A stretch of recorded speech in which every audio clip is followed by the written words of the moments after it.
Быйылгы сайлаулар җәмәгатьчелек тарафыннан республиканың үсеш курсына ышаныч күрсәтү референдумы булып тора.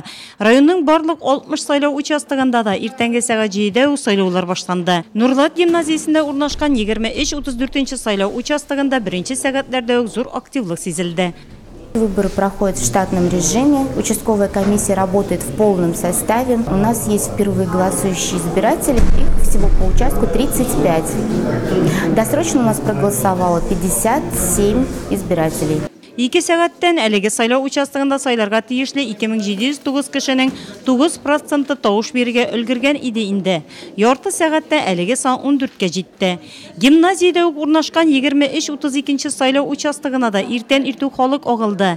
Тирә-юньгә дәртле музыка агылды, балалар мәш килеп уеннарда катнашты. Шуңа да нурлатлыларның кәефләре йөзләренә чыккан иде.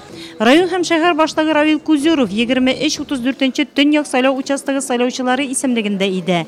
Сәгать 10-нарда Равил Ефраимович тормыш иптәше Илмира Мәксумова белән сайлау участогына килде. Сайлау бюллетеннарын алгач Кузюровлар гаиләсе урнылар янына ашыкты.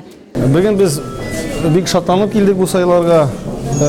Бүген бәйрәм көне безнең Нурлат районында гына түгел, республикабызда президент сайлыйбыз, депутатлар сайлыйбыз.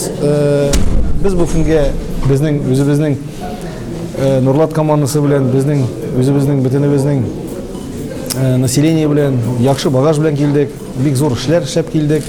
Шуның өчен инде бүген безгә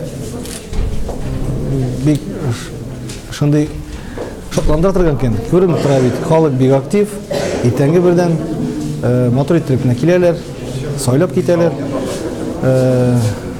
Республиканың киләчәген, стабильность, эффективность өчен бүгенге менә бу актив халыкка карап, шул безнең показатель дип саныйм.